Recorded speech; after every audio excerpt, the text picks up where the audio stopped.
আসসালামু আলাইকুম প্রিয় শিক্ষার্থীবৃন্দ, আশা করি সবাই সুস্থ, ভালো এবং নিরাপদে আছো। আমরা গত ক্লাসে মূলধন বাজেটিং বা অষ্টম অধ্যায়ের এআরআর বা গড় মুনাফার হার নিয়মের অঙ্কটি দেখেছি। আজকে আমরা দেখব পেব্যাক সময় নির্ণয় কীভাবে আমরা করতে পারি। পেব্যাক সময় নির্ণয় করার জন্য আমাদের দুইটি পদ্ধতি আছে। একটি হচ্ছে যদি নগদ প্রবাহগুলো সমান হয়, আরেকটি হচ্ছে যদি নগদ প্রবাহগুলো অসমান হয়। আজকের ক্লাসে আমরা দুইটিই দেখার চেষ্টা করছি। আচ্ছা, তো প্রথমেই আমরা বুঝবো কীভাবে যে আমার নগদ প্রবাহ সমান। আমার অঙ্কে যদি আমরা দেখি একটি মাত্র নগদ বহিঃপ্রবাহ দেওয়া আছে বা একটি মাত্র নগদ প্রবাহ দেওয়া আছে এবং প্রত্যেক বছরে একটাই টাকা পাওয়া গেছে, তখন আমরা বুঝবো এটা সমান নগদ প্রবাহ। তাহলে আমরা উদাহরণ 6 দেখছি।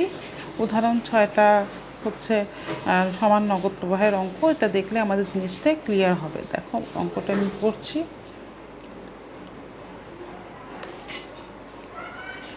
বিডি ফুডসের সর্বোচ্চ গ্রহণযোগ্য পেব্যাক সময় 5 বছর। ফার্মটি বর্তমানে একটি নতুন মেশিন ক্রয়ের কথা চিন্তা করেছে এবং অবশ্যই দুটি বিকল্পের মধ্য থেকে একটি পছন্দ করতে হবে। প্রথম মেশিনটির জন্য 14,000 টাকা প্রাথমিক বিনিয়োগ দরকার এবং সেটি পরবর্তী 7 বছর প্রত্যেক বছর 3,000 টাকা করে নগদ আন্তঃপ্রবাহ তৈরি করবে। দ্বিতীয় মেশিনটির জন্য 21,000 টাকার প্রাথমিক বিনিয়োগ দরকার এবং সেটি পরবর্তী 20 বছর প্রত্যেক বছর 4,000 টাকা করে নগদ আন্তঃপ্রবাহ প্রদান করবে।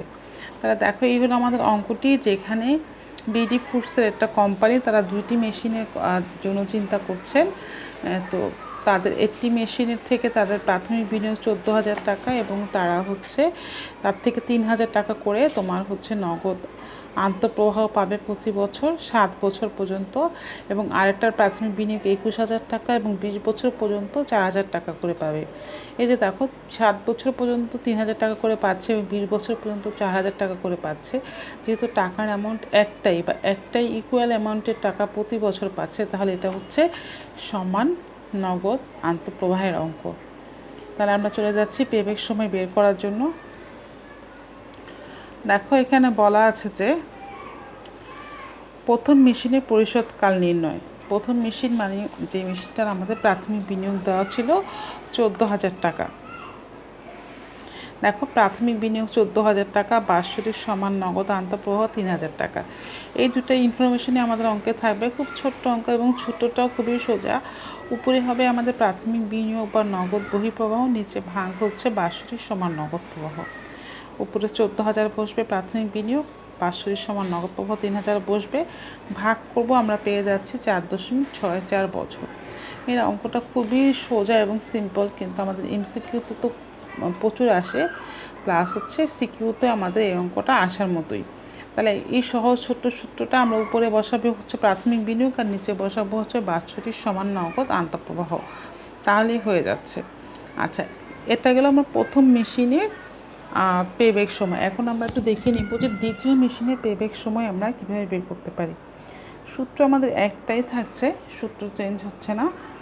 আমাদের প্রাথমিক বিনিয়োগ হচ্ছে 21,000 টাকা, নগদ আন্তঃপ্রবাহ হচ্ছে 4,000 টাকা, আর পেব্যাক সময়ের সূত্র উপরে প্রাথমিক বিনিয়োগ, নিচে নগদ আন্তঃপ্রবাহ, ভাগ করার পর আমি 5.25 বছর পেয়ে গেলাম।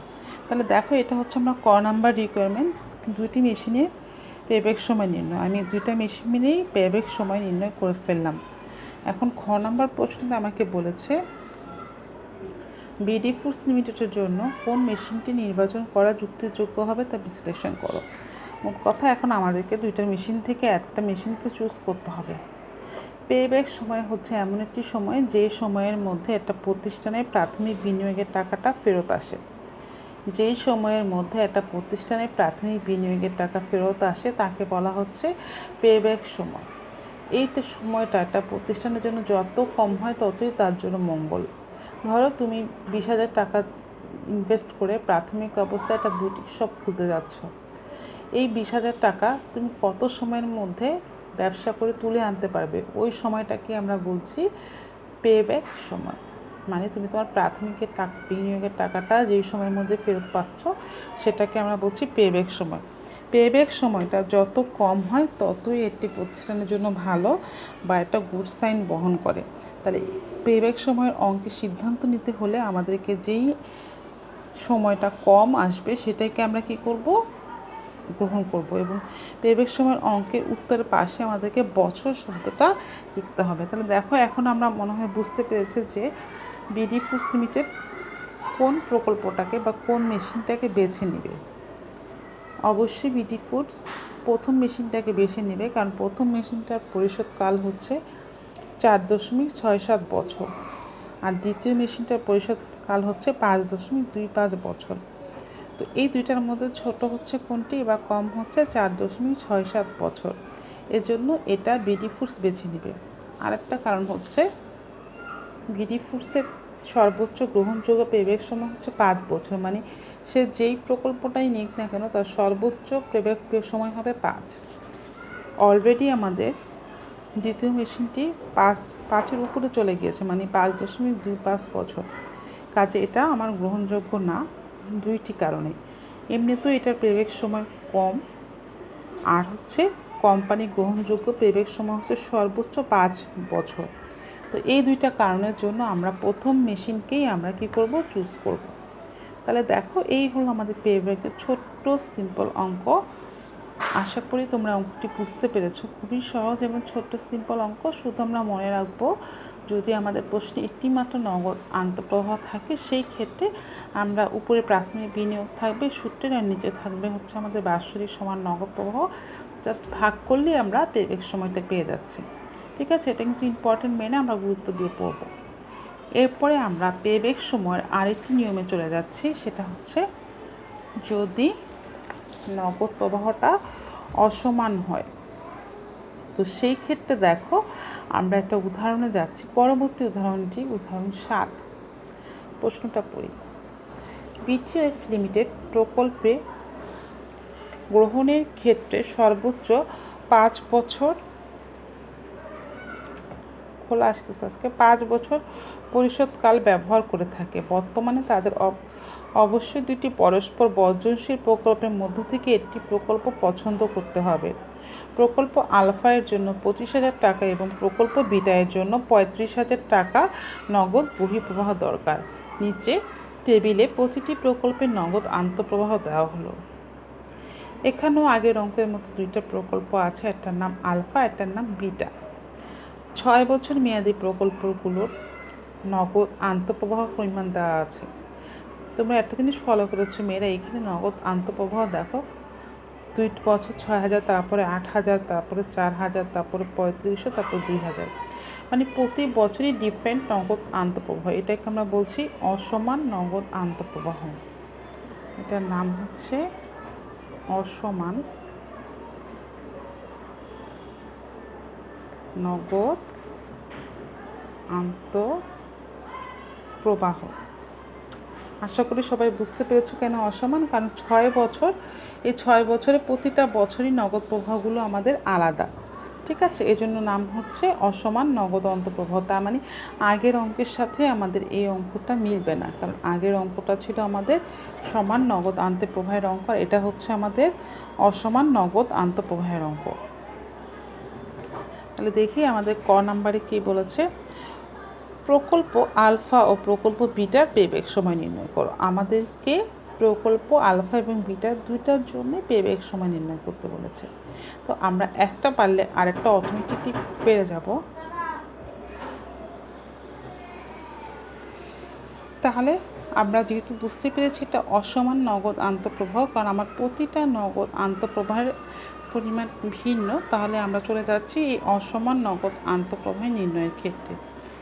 মেয়েরা অসমান নগদ আন্তঃপ্রবাহের ক্ষেত্রে আমাদের সূত্রটা হচ্ছে পুরো আলাদা সূত্র আমাদের ইউজ করতে হবে, এবং এই সূত্রটার প্রয়োজনে আমাদেরকে একটা ক্রমযোজিত নগদ আন্তঃপ্রবাহ বের করে লাগবে, কারণ সূত্রের মধ্যে আমাদের ক্রমযোজিত নগদ আন্তঃপ্রবাহ এই বিষয়টা আছে। তাহলে এরকম অসমান নগদ প্রবাহ আসলে প্রথমেই আমরা ক্রমযোজিত নগদ আন্তঃপ্রবাহ বের করার জন্য একটা ছক কেটে ফেলবো। ছকটা হবে আমাদের 3টা কলামের, বছর, নগদ আন্তঃপ্রবাহ, ক্রমযোজিত নগদ আন্তঃপ্রবাহ। তাহলে দেখো বছর আর নগদ আন্তঃপ্রবাহ এই দুইটা যে কলাম আমি যেটা ঢেকে রেখেছি ওটা বাদে এই দুইটা আমরা প্রশ্ন দেখে লিখে ফেলব। ঠিক আছে, এখন আমি তোমাদের 3 নাম্বার কলামটা বুঝিয়ে দিচ্ছি। খুবই সোজা, তোমরা তোমাদের সাধারণ গণিত এটা করে এসেছো এবং 9-10 করেছো। দেখো প্রথম বছরে নগদ প্রবাহ ৬,০০০ টাকা, প্রথম বছরে ক্রমযোজিত নগদ প্রবাহ ৬,০০০ টাকায় বসে যাবে। ক্রমযোজিত মানে হচ্ছে ক্রমান্বয়ে যোগ। যেহেতু প্রথম বছরের আগে কোনো নগদ প্রবাহ নেই, তাহলে তো যেটা যোগ করবো আমরা সেটাই হয়ে গেল, ঠিক আছে। তার মানে প্রথম বছরে ৬,০০০ই বসলো। এখন দেখো এই ৬,০০০-এর সাথে আমি দ্বিতীয় বছরে ৬,০০০ যোগ করলাম, তাহলে হয়ে গেল আমার ১২,০০০। আবার আমি আমার এই ১২,০০০-এর সাথে তৃতীয় বছরের ৮,০০০ যোগ করলে হয়ে গেল আমার ২০,০০০। ২০,০০০-এর সাথে ৪,০০০ যোগ করলে হয়ে গেল আমাদের ২৪,০০০। ২৪,০০০-এর সাথে আমরা যদি ৩৫০০ যোগ করি তাহলে হয়ে গেল ২৭,৫০০। ২৭,৫০০-র সাথে আমরা যদি ২,০০০ যোগ করি তাহলে হয়ে গেল আমাদের, দেখো এখানে একটু ভুল আছে, ২৯,০০০ দিয়েছে, আসলে আমাদের হবে কত, ২৯,৫০০। মেয়েরা আমরা যখন উদাহরণের অঙ্কগুলো করব তখন একটু আমরা ক্যালকুলেশনটা, প্রত্যেকের কাছে যেহেতু ক্যালকুলেটর আছে একটু দেখে করে নেব। অনেক সময় প্রিন্টিংয়ে আমাদের মিস্টেক হতে পারে, তো ক্যালকুলেশন আমরা যেটা করব সঠিক হবে সেটাই উত্তর হবে, ঠিক আছে। আর আমি তোমাদের উদাহরণ দেখানোর একটা কারণ হলো, যেহেতু এখন করোনা, তোমরা কলেজে আসতে পারছো না, তো উদাহরণ যেহেতু করা আছে তো তোমাদের জন্য এটা অত্যন্ত সুবিধাজনক হবে উদাহরণটা দেখিয়ে দেয়। আর উদাহরণের মধ্যে সবগুলো নিয়মই আছে, কাজেই আমি ইম্পর্টেন্ট উদাহরণগুলো দেখছি, তো তোমরা এজন্য উদাহরণগুলো দেখবে। আর এর বাইরে আমি তোমাদের আগে বলে দিতাম যে বোর্ড প্রশ্ন যেগুলো সলিউশন করা আছে সেগুলো দেখলেই এনাফ, কাজেই মানে এত মাথা ঘামানোর কিছু নাই যে কলেজ বন্ধ। তো আমরা যেটা দেখাচ্ছি নিয়ম, সেই নিয়ম অনুযায়ী তুমি উদাহরণ আর বোর্ড প্রশ্ন সলিউশন যেগুলো করে দেওয়া আছে সেগুলো প্র্যাকটিস করলে তোমার পরীক্ষার প্রিপারেশনের জন্য এনাফ, কারণ তোমরা প্রত্যেকেই জানো তোমাদের বইতে অনেক অঙ্ক দেওয়া আছে। আচ্ছা, তো আমি কিভাবে দেখলাম, নগদ আন্তঃপ্রবাহ এবং ক্রমযোজিত নগদ আন্তঃপ্রবাহ দুইটাই আমরা পেয়ে গেলাম, ঠিক আছে। তাহলে এইটা কিন্তু আমাদের অঙ্কের একটা স্টেপ, এটা আমাদের অঙ্কের কোনো মানে একটা অংশ, এটা আমাদেরকে অবশ্যই প্রশ্নে বা খাতায় করে দেখাতে হবে। তো এটা আমরা কেন করেছি আগেই বললাম, সূত্রের জন্য। আমাদের পেব্যাক সময় নির্ণয়ের ক্ষেত্রে আমাদের ক্রমযোজিত নগদ আন্তঃপ্রবাহটা লাগবে। এখন দেখো তোমাদের বইতে একটা সূত্র আছে, পেব্যাক সময় সমান সমান পূর্ণ বছর প্লাস নগদ বহিঃপ্রবাহ মাইনাস পূর্ণ বছরের ক্রমযোজিত নগদ প্রবাহ ভাগ পূর্ণ বছরের পরের বছরের নগদ প্রবাহ। এটা একটা বড় বাংলা সূত্র।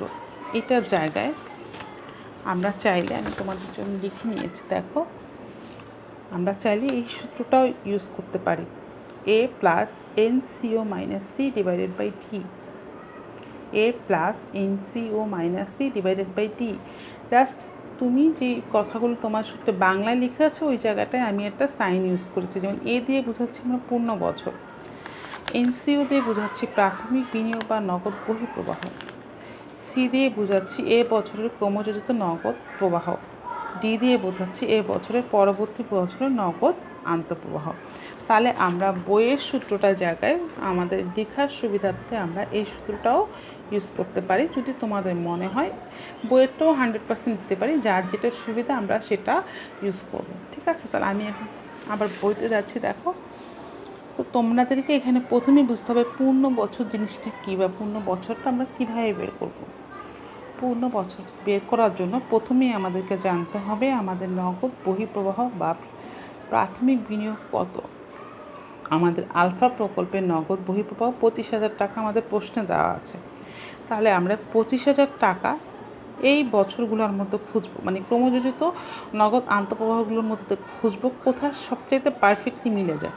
আচ্ছা দেখো, আমরা চতুর্থ বছরে এসে দেখলাম 24,000 টাকা হয়েছে, ষষ্ঠ বছরে পঞ্চম বছরে এসেছি 27,500 হচ্ছে। মেয়েরা খেয়াল করো, আমাদেরকে এরকম একটা বছর খুঁজে বের করতে হবে যেই টাকার অ্যামাউন্টটা প্রশ্নে প্রাথমিক বিনিয়োগ দেওয়া আছে, হয়তো এটা সমান হবে, তা না হলে কাছাকাছি হবে, ঠিক আছে, কিন্তু কম হলে হবে না, ঠিক আছে। তার মানে আমরা পূর্ণ বছর সেটাই নিব যেই বছরে ক্রমযোজিত নগদ প্রবাহ আছে তার আগের বছরে। তো আমাদের ক্রমযোজিত নগদ প্রবাহ আছে, সবাই একটু খেয়াল করে দেখো 27,500-র মধ্যে কীভাবে, দেখো আমাদের 25,000 হচ্ছে প্রাথমিক বিনিয়োগ, 25,000টা আমরা আসলে কোন টাকার মধ্যে পাবো, 27,500-র মধ্যে পাবো। এর আগে 24,000 টাকা পর্যন্ত প্রতিটা অ্যামাউন্টই ছোট, কাজে আমরা ছোট নিতে পারবো না, একদম কাছাকাছি যেটা বা কাছাকাছি থেকে একটু বেশি নিতে পারবো। ঠিক আছে, তো 27,500-র মধ্যে আমার হচ্ছে তোমার 25,000 টাকা আছে। এটা আছে আমার কততম বছরে? পঞ্চম বছরে। এই পঞ্চম বছরের আগের বছরকে আমি বলছি পূর্ণ বছর। ঠিক আছে, তাহলে আমার পূর্ণ বছর হলো 4। এই যে আমি কথাটা বললাম, তোমাদের বইতে একটা বিশেষ দ্রষ্টব্য দিয়ে সুন্দর করে লেখা আছে, এই জন্যই আমি উদাহরণ ফলো করতে বলছি, কারণ উদাহরণে এগুলো সুন্দর করে লেখা আছে, তোমরা পড়লেই বুঝতে পারবে।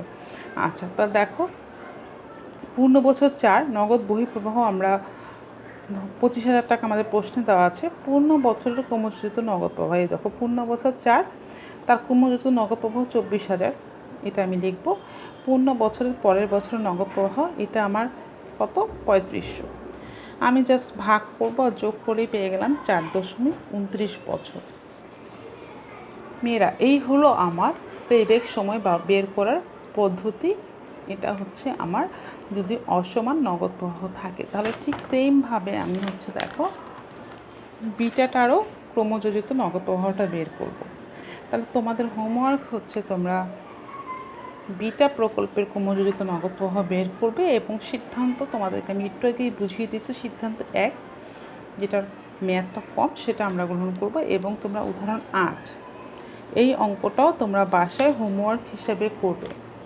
মেয়েরা, আমি আশা করি তোমরা ক্লাসগুলো ফলো করছো। তোমরা একটু কষ্ট করে ভিডিওটা বের করে সামনে বই নিয়ে বসে খাতা নিয়ে অঙ্কগুলো করো, ইনশাল্লাহ তোমরা বুঝতে পারবে।